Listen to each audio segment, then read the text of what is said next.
भारत में लगभग 16 से 18 लाख बच्चे हर साल नीट एग्ज़ाम में अपीयर होते हैं एमबीबीएस कोर्स के लिए। भारत में एमबीबीएस की जो टोटल सीट्स हैं वो लगभग 1 लाख के आसपास हैं, जो हर साल जैसे 10,000, 15,000, 20,000 जैसे बढ़ती भी हैं, तो लगभग 1 लाख से 1,20,000 हो जाएगी वो आने वाले 2-3 सालों में। या फिर जैसे कि अभी गवर्नमेंट का प्लान है कि उसको और इंक्रीज़ करेंगे, लेकिन उसी प्रोपोर्शनेट में बच्चों की संख्या भी इंक्रीज़ होती है। जैसे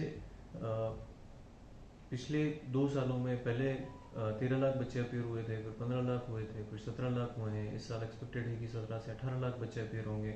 आने वाले ऐसे ही 2022 में लगभग 20 लाख के आसपास बच्चे अपीयर होने वाले हैं। तो लगभग 1 से 1.5 लाख 2 लाख बच्चों की संख्या इंक्रीज होती है। मतलब आप ये मान के चलिए कि औसतन लगभग 16 से 18 लाख बच्चे नीट में अपीयर हो रहे हैं 1 लाख सीट्स के लिए। 1 लाख में से 50,000 सीट्स गवर्नमेंट की हैं और 50,000 सीट्स प्राइवेट मेडिकल कॉलेजेस के पास हैं। 50,000 सीट्स जो गवर्नमेंट के पास हैं उसमें जनरल कैटेगरी के बच्चे के लिए, उसमें एडमिशन के लिए बच्चे को 600 से अबव का मार्क्स उसको प्राप्त करना होगा। अब 600 से अबव मार्क्स जिस बच्चे के जनरल कैटेगरी में आएगा उसको गवर्नमेंट सीट मिल जाएगी, अदरवाइज उसको प्राइवेट सीट का ऑप्शन उसको मिलेगा out of 720।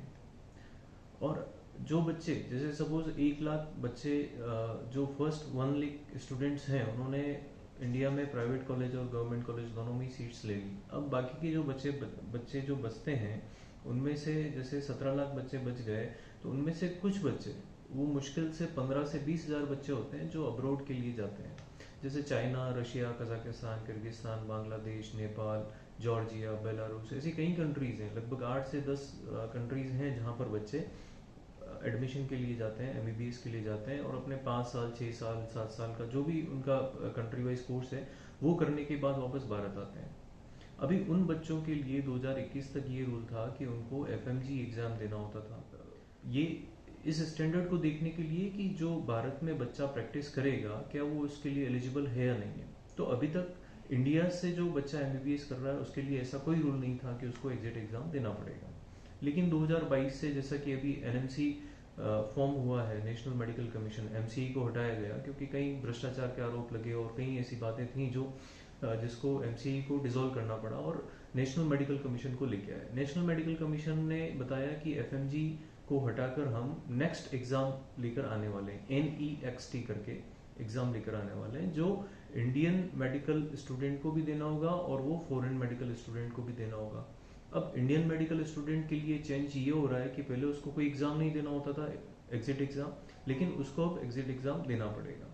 Foreign medical graduate जो हैं उनके लिए कोई चेंज नहीं है, उनके लिए सिर्फ इतना हो रहा है कि पहले एफएमजी का एग्जाम होता था और अब नेक्स्ट का एग्जाम हो रहा है। लेकिन एग्जाम के पैटर्न में थोड़ा सा चेंज किया है, पेपर 1, पेपर 2, जिसमें थोड़ा यूएसएमएलई का भी उन्होंने जैसे जो फॉर्म किया है एनबीई ने इस एग्जाम को, उसमें यूएसएमएलई का भी कंटेंट लिया है, उसमें प्लैब का भी थोड़ा उसमें कंटेंट किया है, तो पूरा उसको मिक्सचर बना के और इस तरह से एग्जाम उसको कर रहे हैं।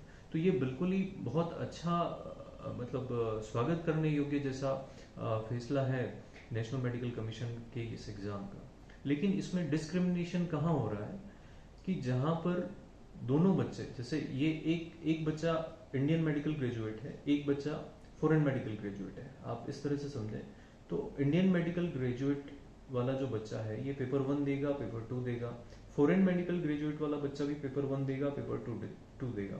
लेकिन फॉरेन मेडिकल ग्रेजुएट वाले बच्चे को एक पेपर एक्स्ट्रा देना होगा क्योंकि वो फॉरेन से एमबीबीएस करके आया है।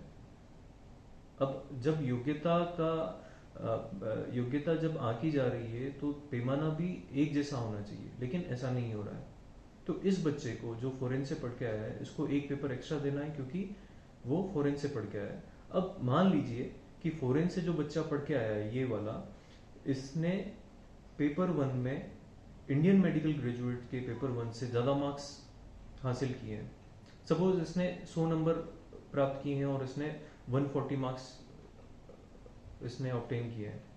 तो लेकिन ये वाला जो बच्चा है फॉरेन मेडिकल ग्रेजुएट, क्योंकि इसको एक एक्स्ट्रा पेपर देना है क्योंकि ये एफएमजी स्टूडेंट है, ये उसमें फेल हो गया और ये बच्चा 100 मार्क्स लाके पास हो गया, सेकंड पेपर भी दे दिया, पास हो गया। तो ये एलिजिबल हो गया भारत में प्रैक्टिस करने के लिए और ये बाहर हो गया भारत में प्रैक्टिस नहीं करने के लिए।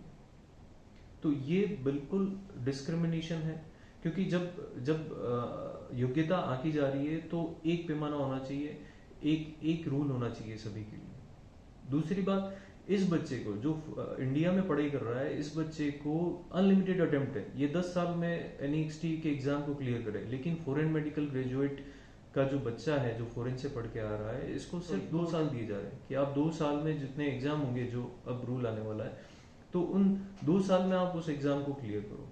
तो ये एक दूसरा डिस्क्रिमिनेशन किया जा रहा है। तो जहां हम भारत की चिकित्सा प्रणाली, जो मेडिकल एजुकेशन के स्टैंडर्ड्स हैं, उसको एक हायर लेवल तक हम लेके जाने वाले हैं, वहीं पे ये डिस्क्रिमिनेशन कैसे एक्सेप्टेबल है?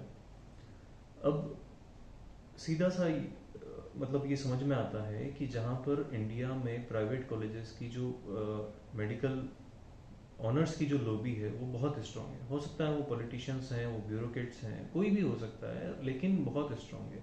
क्योंकि हर साल कोई न कोई ऐसा रूल आता है, हर साल फॉरेन मेडिकल ग्रेजुएट्स के लिए कोई न कोई ऐसा रूल आता है जो डिस्क्रिमिनेशन लेकर आता है। उन भारत के बच्चों में जो पढ़ रहे हैं और जो बाहर से पढ़ के आ रहे हैं, दोनों के बीच में पक्षपात जैसा, भेदभाव जैसा कोई न कोई एक नियम लेकर आते हैं।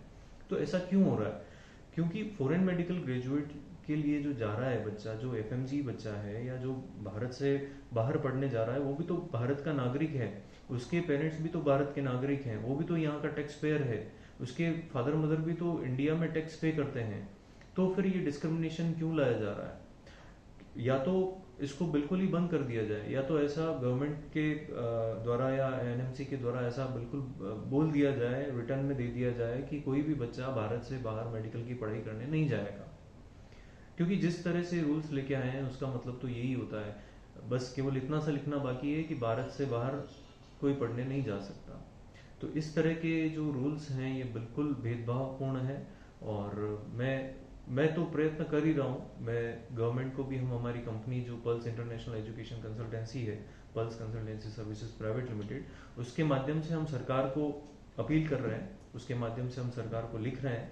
मैं आप सबसे भी निवेदन करता हूँ, मेरा वीडियो जहाँ जहाँ भी पहुँच रहा है, जो भी आप स्टूडेंट्स हैं, पेरेंट्स हैं, कंसल्टेंट्स हैं, वॉट आप जिस भी प्रोफेशन में, अगर आपको लगता है कि ये डिस्क्रिमिनेशन है और ये गलत है, तो आप, मैं नहीं चाहता कि आप किसी का नाम लें या मेरा नाम लिख के लिखें, ऐसा कुछ भी नहीं है, नहीं मैं मेरा कोई प्रमोशन कर रहा हूँ।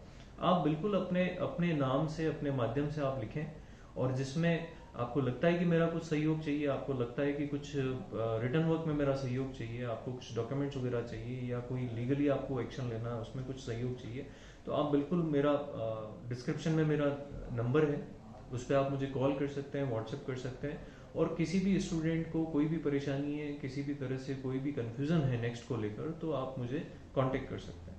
Thank you so much.